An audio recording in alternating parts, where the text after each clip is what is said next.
नमस्कार दोस्तों, स्वागत है आप सभी का तोहर राजपूत मोटिवेशन में। तो यहाँ पर हम बात करने वाले हैं। उससे पहले मैं आपको एक डिस्क्लेमर देना चाहता हूँ कि ये डिस्क्लेमर ज़रूर पढ़ना चाहिए हर एक को। अब हम बात करते हैं यहाँ पर एसआईपी के बारे में। देखिए, एक रिपोर्ट आई है। कौन सी रिपोर्ट आई है? एसआईपी से रिलेटेड। देखो, हम हर बार क्या होता है, हर आदमी को लगता है कि एसआईपी सही है, और एसआईपी सही होता भी है कुछ हद तक। ऐसा नहीं बोल सकते हैं कि गलत चीज़ें हैं, लेकिन क्या होता है, देखो, एक चुनाव करना और दूसरा क्या, इन्वेस्टमेंट का नज़रिया रखना कि किस टाइम के लिए हम इन्वेस्टमेंट कर रहे हैं, कितने टाइम के लिए हम इन्वेस्टमेंट कर रहे हैं, तो वो देखना बहुत ज़रूरी होता है। तो यहाँ पर क्या हुआ, एसआईपी ने बना दिया है कंगाल इन 34 इक्विटी म्यूचुअल फंड ने। मतलब कहने का मतलब, हम म्यूचुअल फंड में निवेश करते हैं, लेकिन हमको यही नहीं पता है कि हमको किस में करना है। अब हम बात कर रहे हैं यहाँ पर 34 जो म्यूचुअल फंड इन्होंने क्या किया, 2024 में नेगेटिव रिटर्न दिया है। तो उसके बारे में हम बात करने वाले हैं इस वीडियो में। देखिए, सिस्टमेटिक इन्वेस्टमेंट जिसको प्लान हम बोलते हैं, जिसको एसआईपी, देखो सुरक्षित एक तरह से शेयर मार्केट में अगर निवेश करना है तो एक सुरक्षित तरीका माना जाता है। क्योंकि यहाँ पर क्या होता है कि कम से कम अगर मान लें कि हर एक का, एक कंपनी का 50 कंपनी 30 कंपनी ऐसा कुछ उनका एक बंच रहता है कंपनी का, उसके हिसाब से यहाँ पर इन्वेस्टमेंट होता है। लेकिन यहाँ पर जो रिपोर्ट आ रही है 2024 की, देखो फिर से मैं आपको बता रहा हूँ कि 2024 की रिपोर्ट है और 1 साल की रिपोर्ट है। इसमें ऐसा ज़रूरी नहीं, क्योंकि कोई भी आपको पता होना चाहिए कि एसआईपी अगर आप करोगे तो 1 साल में आपको रिटर्न मिलेगा नहीं मिलेगा, इसका कोई गारंटी नहीं होता, नेगेटिव भी चला जाता है। तो यहाँ पर वैसे ही हुआ है कि कुछ जो लोगों ने यहाँ पर निवेश किया था उनका नेगेटिव रिटर्न हुआ है। तो ये मैं अपने मन से अपने घर पे रिपोर्ट नहीं बना रहा हूँ, ये भी यहाँ पर आपको द इकोनॉमिक टाइम्स की रिपोर्ट के अनुसार मैं आपको बता रहा हूँ। तो यहाँ से 425 इक्विटी म्यूचुअल फंड में से 34 फंड ऐसे हैं जिन्होंने अपने निवेशकों को नेगेटिव रिटर्न दिया है। चलिए यहाँ पर देखते हैं कौन कौन से फंड है। तो अब सब फंड को तो हम ले नहीं पाएंगे, लेकिन उससे पहले एक जनरल नॉलेज के लिए आप समझिए कि जैसे मान लो आप 10,000 का एसआईपी करते हो, तो 1 साल में कितना होता है, 1,20,000। ठीक है, 1,20,000। तो यहाँ पर 1,20,000 हो गया। जबकि यहाँ पर ऐसा ही किसी ने किया है तो उसका जो पैसा बचा है वो 1,90,000 हो गया। मतलब यहाँ पर उसको लॉस दिखाई दे रहा है।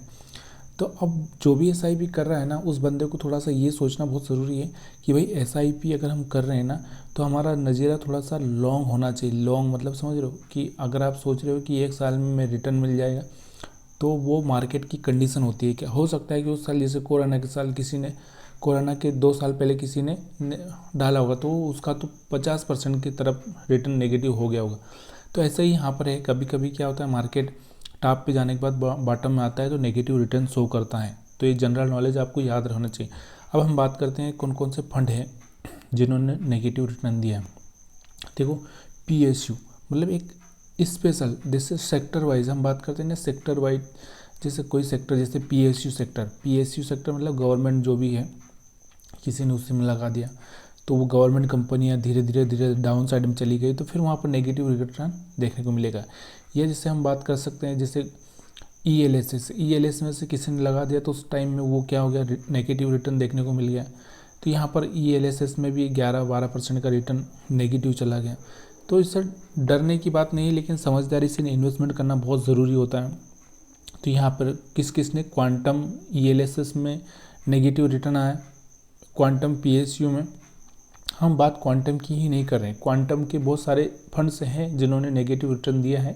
1 साल की बात कर रहे हैं, मैं आपको फिर से बता रहा हूँ कि यहाँ पर हम 1 साल की बात कर रहे हैं। ऐसा नहीं है कि भाई ये 5 साल में या 3 साल में नहीं। देखो, 1 साल में कभी भी म्यूचुअल फंड या एसआईपी का रिटर्न कैलकुलेट नहीं किया जाना चाहिए, क्योंकि एक साल में कुछ होता नहीं है, क्योंकि ये एवरेज पर काम करता है, ये आपको पता होना चाहिए।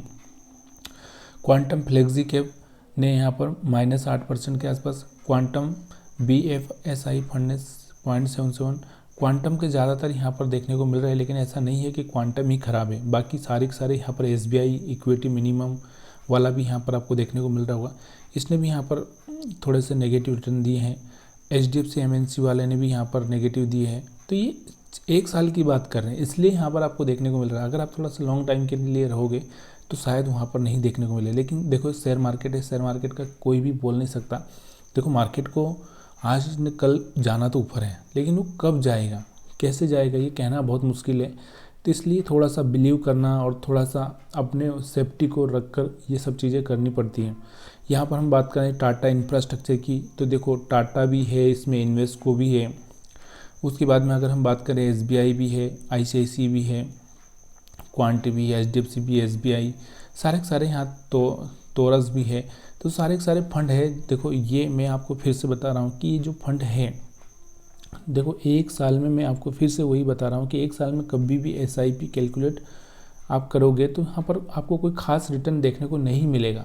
हाँ, हो सकता है कि आपने जब इन्वेस्टमेंट किया हो तब मार्केट पहले से गिर चुका था और आपने यहाँ पर इस पॉइंट पे लगाया हो और उसके बाद मार्केट बढ़ा, तो यहाँ से आपको क्या होगा, एक अच्छा सा मोमेंटम में आपको जो एक अच्छा सा ग्रोथ दिखने को मिलेगा। लेकिन अगर ऐसा हो गया, मान लो ऑलरेडी मार्केट ऊपर है, यहाँ पे मार्केट है और आपने यहाँ पर निवेश कर दिया तो आपका एकदम मार्केट नीचे आ गया, तो यहाँ पर जैसे आज हम देखें कि कहाँ निफ्टी 26,000 के आसपास पहुँच चुका था और अभी यहाँ पर अगर आप देखोगे तो कितना चल रहा है, अभी 23,000 के आसपास आ चुका है। तो यहाँ पर क्या हो देखने को मिल रहा है, आपको नेगेटिव रिटर्न देखने को मिल रहा है। तो ऐसे ही सब चीज़ें होती है, तो इसलिए डरना नहीं है, थोड़ा सोच समझ कर निवेश करना है और अपने पैसों को डाइवर्सिफाई करना सीखिए। वीडियो देखने के लिए आप सभी का बहुत बहुत धन्यवाद।